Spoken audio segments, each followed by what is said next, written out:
أعوذ بالله من الشيطان الرجيم. بسم الله الرحمن الرحيم. الصلاة والسلام عليك. Яғни бізде кейде өкінішке орай сондай басқа нәрселерді, басқа адамдарды білеміз, бірақ Пайғамбарымыз саллаллаху алейхи уассаламды дұрыс танымаймыз. Пайғамбарымыз саллаллаху алейхи уассаламды дұрыс танымаймыз. Біз Пайғамбарымыз саллаллаху алейхи уассаламды тануымыз керек, себебі ертең Пайғамбарымыздан да сұраламыз. Ертең Пайғамбарың кім деген сұрақ болады. Пайғамбарымыз саллаллаху алейхи уассаламға еруіміз керек. Еру үшін кімге еріп жатқанын білуің керек қой. Кімге еріп жатсың сен? Алла субханаху ва тағала Құран кәрімде «Кул ин кунтум тухиббуналлаха фаттабиуни». Айт, Мұхаммад, егер Алланы жақсы көретін болсаңдар, маған еріңдер деді. Кім Алланы жақсы көрмейді деді? Барлығымыз айтамыз Алланы жақсы көремін деп. Бірақ маңыздысы біздің Алланы жақсы көреміз деуіміз емес, Алланың бізді жақсы көруі. Оның шарты фаттабиуни, маған еріңдер деп жатыр Пайғамбарымыз саллаллаху алейхи вассалам. Пайғамбарымыз саллаллаху алейхи вассаламға еру арқылы біз Алланың махаббатына қол жеткіземіз. Пайғамбарымыз саллаллаху алейхи вассаламды танып, Пайғамбарымыз саллаллаху алейхи вассаламды сүйгеннен кейін адам Пайғамбарымызға ереді. Пайғамбарымыз саллаллаху алейхи вассаламға ереді. Иннал мухибба лиман юхиббу мути'у. Арабтар айтады, кім кімді жақсы көрсе, соған бағынады деді. Кім кімді жақсы көрсе, соған бағынады. Яғни сіз біреуді жақсы көрсеңіз, сол адамды ренжітіп алмауға тырысасыз, соның қас-қабағына қарайсыз. Ертең адам ойлану керек қой. Пайғамбарымыз саллаллаху алейхи уассалам хауыздың жанында мен үмметімді күтемін деді. Сол кезде адамдар бара жатқан кезде періштелер адамдарды қуа бастайды деді. Сол қуып жатқан кезде қуылғандардың ішінде болып қалам ба, болып қалмайым ба деп ойлану керек. Пайғамбарымыз саллаллаху алейхи уассалам уммати, олар мен үмметім ғой деген кезде періштелер айтады, сен білесің ба ол не істеді деді. Оның қалай болғанын, қалай жүргенін сен білмейсің ғой деді. Яғни ол бұл жерде сенің қолыңнан су ішуге лайық емес деді. Бір ғалымның жақсы келтірген мысалы бар. Бір кішкене мақаласы бар. Мақалада емес, бір аз ғана әңгіме етіп жазған Мәнет тарих деген. Кім есікті қағып тұр деген. Есікті қағып тұрған кім деген. Бұл қыз баласына арнап жазған. Бірақ жалпы ер адам да барлығы одан үлгі алуы керек. Айтады, қыз баласына арнап, қарындасым, ойлап қарашы, сен үйіңде отырсың деді. Үйіңде отырған кезіңде есігіңді біреу тақылдатты. Есігіңді қақты. Барып қарасаң, Пайғамбарымыз саллаллаху алейхи вассалам екен деді, есігін тақылдап тұрған. Қуанып кеттің. Пайғамбарымыз саллаллаху алейхи вассалам өзі маған келіп тұр, мені үйіме келіп тұр деп, сенің қуанышыңда шек жоқ, қатты қуанып жатсың деді. Есікті бірден ашайын деп жатыр ең, ана бөлмеден шығып тұрған музыканың дауысы есіңе түсті деді. Қой бірден кіріп келсе ұят болар деді, жүгіріп барып музыканы өшірдің деді. Аласұрып жүгіріп келе жатсың. Келе жатқан кезде анау бетіңдегі шимақтарың, бояп тастаған бана тырнақтарың есіңе түсті деді. Әлі есік тақылдап тұр. Жүгіріп бардың да оны алып тастайын деп, әлгі тырнақтарыңды алып жатсың, қасыңды алып жатсың, бетін бояғанын өшіріп жатсың. Сөйтіп қайтадан жүгірдің деді. Ана журналдар есіңе түсті де қайтадан ананы жинап қойын, жасырып қойын деді. Әлі тақылдатып тұр деді. Сөйтіп барлығын дұрыстап келіп есікті ашсаң, Пайғамбарың кетіп қапты деді. Қарасаң, Пайғамбарың кетіп қапты деді. Сенің қазіргі жағдайың, Пайғамбарымыз саллаллаху алейхи вассалам келіп қалса, соны Пайғамбарымызды бірден қабылдап алуға лайық па, сондай дайынсың ба сондай жағдайға деді. Яғни кез келгеніміз, үйімізде болсын, жұмысымызда болсын, тіпті мысалы біреу Пайғамбарымыз емес, жай бір намазхан досын Құдайына қорқатын, беш телефонын көрейінші десе, соны үй алмай бере алатын деңгейдеміз бе?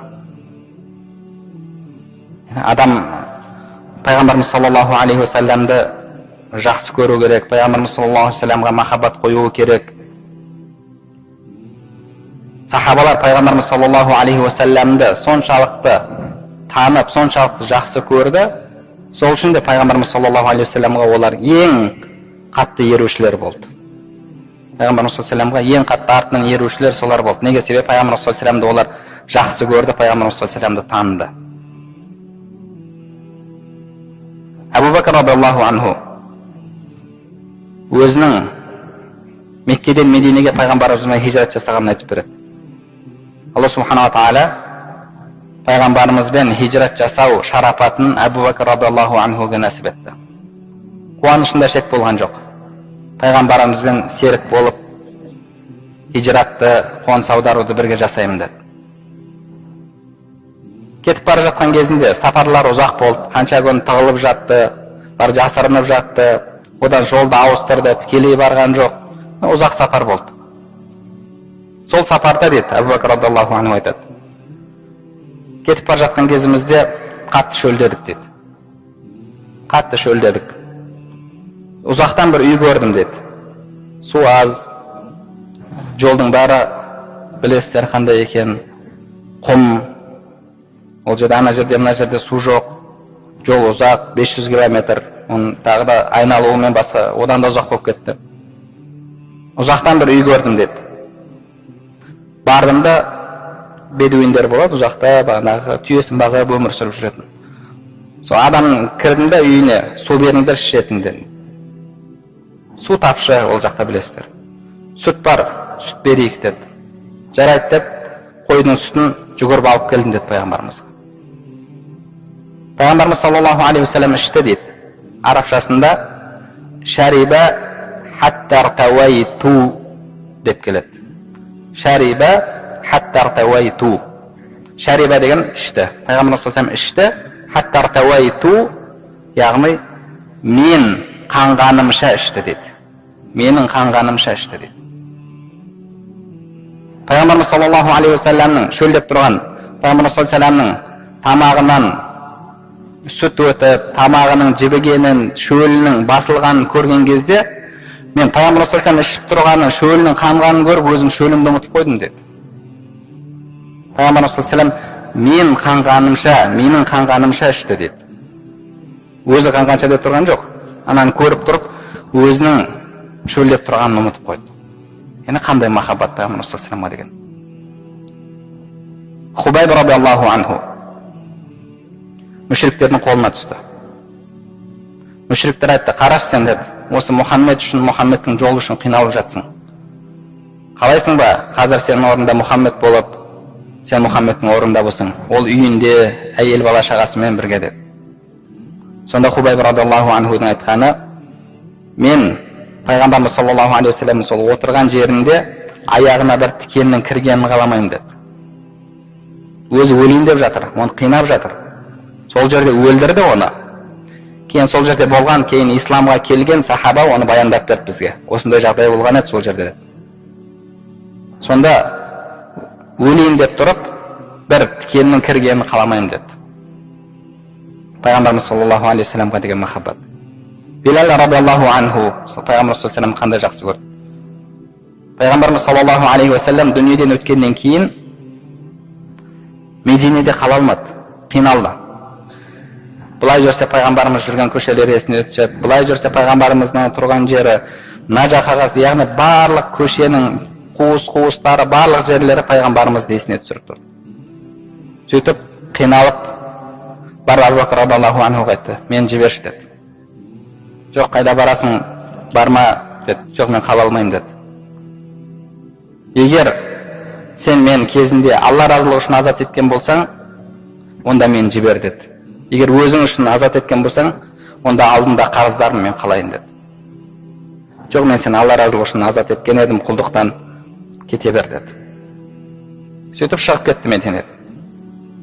Омар радиаллаху анхудың дәуірінде пайғамбарымыз саллаллаху алейхи уассаламның қаласын, пайғамбарымыздың мешітін сағынып, пайғамбарымызды сағынып Мединеге келді, зиярат етіп. Sonda Hasan Hüseyinler aldынан шықты. Пайғамбарымыздың немерелері. Ей Белал, пайғамбарымызға кезінде азан айтып беретін едің ғой. Солай бір азан айтшы, пайғамбарымыздың кезін есімізге түсірейік деді. Сонда Белал радиаллаху анху азан айтып, ашхаду анна Мұхаммад Расулуллах деген сөзге келген кезде пайғамбарымыз езіне түсіп ары қарай жалғастырамады. Ашхаду анна Мұхаммад Расулуллах деді де тоқтап қалады.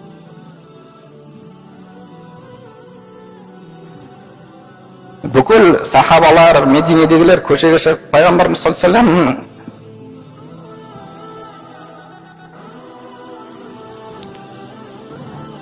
ва саллям заман естеріне түсіп, бүкіл Медине сол кезде жылады пайғамбарымыз.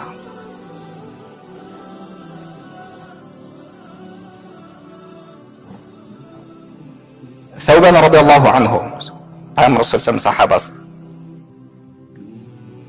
қызметшісі. Пайғамбарымыз сапардан келген кезде бір күні жылады. Сәубан, не болды, неге жылап жатсың деген кезде,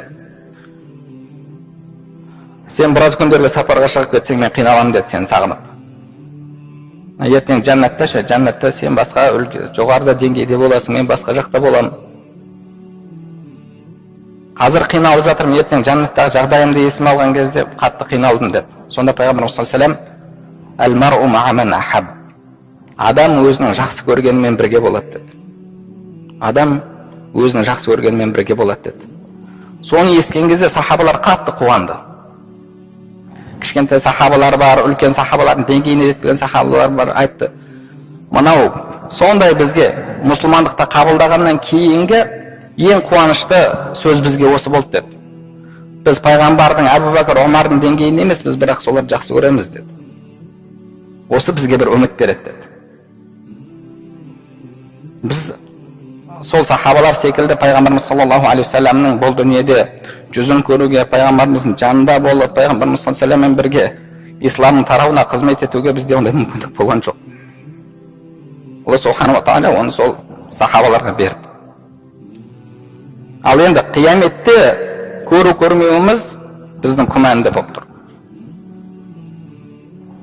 Енді кейде біздің пайғамбарымыз саллаллаху алейхи ва салламға деген махаббатымыз, пайғамбар саллаллаху алейхи ва саллям жақсы көруіміз бір мынандай ағаштың махаббатына тең келмейді. Ағаштың махаббатына. Пайғамбар саллаллаху алейхи ва саллям тек қана сахабалар емес, ағаштар да жақсы көрген еді. Өте мәшһүр хадисте пайғамбарымыз саллаллаху алейхи ва саллямға сахабалар, «Я Расулаллах, сен құтпа айтып жатқан кезде, уағыз айтып жатқан кезде даусың ұзаққа естілсін, адамдар даусың жақсырақ естісін, біз саған минбар жасап берейік» деді. Яғни шығып, үстіне шығып тұрып сөйлейтін, жоғарыда тұрсаң даусың ұзаққа естіледі деді. Одан алдын пайғамбарымыз саллаллаху алейхи ва саллям бір ағашқа сүйеніп тұрып уағызын айтатын, құрманың ағашына. Пайғамбарымыз саллаллаху алейхи ва саллям жақсы, керемет ой екен, жарайды деді. Келесі жұмаға дейін сахабалар минбар жасап қойды. Пайғамбарымыз саллаллаху алейхи ва саллям минбарды көріп, жұма күні уағыз айтуға минбарға шыққан кезде, әлгі әрдайым пайғамбарымыз қолын қойып сүйеніп тұратын құрма сол жерде жылады. Пайғамбарымыз жанынан өтіп кетті. Пайғамбарымыз саллаллаху алейхи ва саллям маған сүйеніп тұратын еді деп қиналып сол ағаш жылады. Мешіттегі сахабалардың барлығы естіп, күңіреніп кетті мешіт. Яғни пайғамбар саллаллаху алейхи ва саллям сол кезде минбардан түсіп келіп әлгі ағашты бет қолын қойып жас баланың басынан сипағандай сипаған кезде жас бала өксігін қалай басады, солай басты. Ағаш жылады пайғамбар саллаллаху алейхи ва саллям жақсы көргеннен.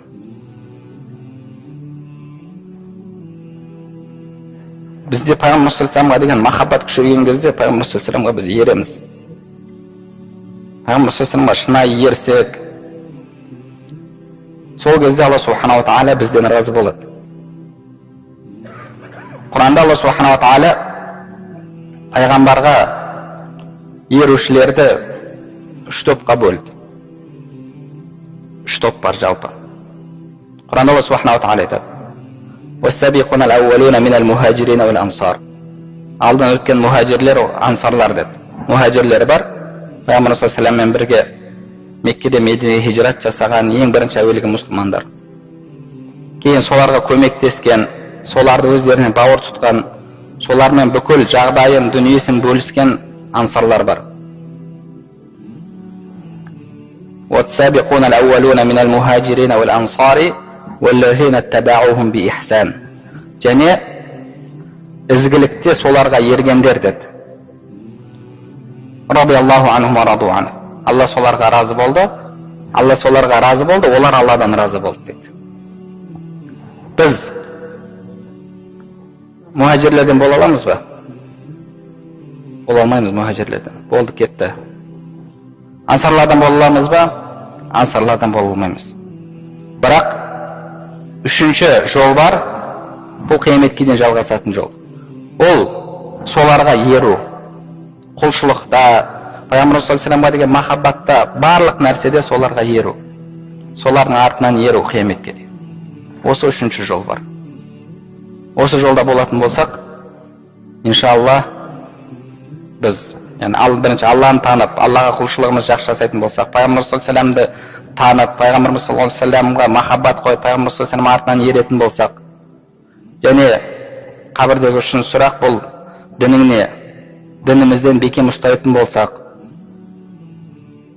әрбір мәселеге шариғатты таразы етсек, әрбір іс-әрекетімізге дұрыс емес, барлық іс-әрекетімізге шариғатты таразы етсек, әрбір мәселеге ахирет дүрбісімен қарайтын болсақ, бұның ахиреттегі соңы қалай болады деп. Яғни адам бұл дүниеде жүрген кезде оның екі көзі қияметті көріп тұру керек. Әрбір істі қиямет таразысымен таразылау керек. Осылай, иншалла, жүретін болсақ, осылай амал ететін болсақ, иншалла, біз ертең қабірге барған кезде, иншалла, ол сұрақтарға жауабымыз жеңіл болады. Ертең Пайғамбарымыз саллаллаху алейхи ва салламның, иншалла, қолынан су ішеміз сол кезде. Сол кезде, иншалла, біз Пайғамбарымыз саллаллаху алейхи ва салламмен бірге боламыз. Әл-мар'у ма'a ман ахаб. Адам кімді жақсы көрсе, сонымен бірге болады деді.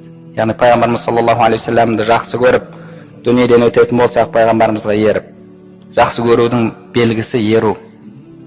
Жақсы көрудің белгісі ол еру. Ермей әшейін жақсы көрем деген сөз бұл бос сөз. Бұл бос сөз.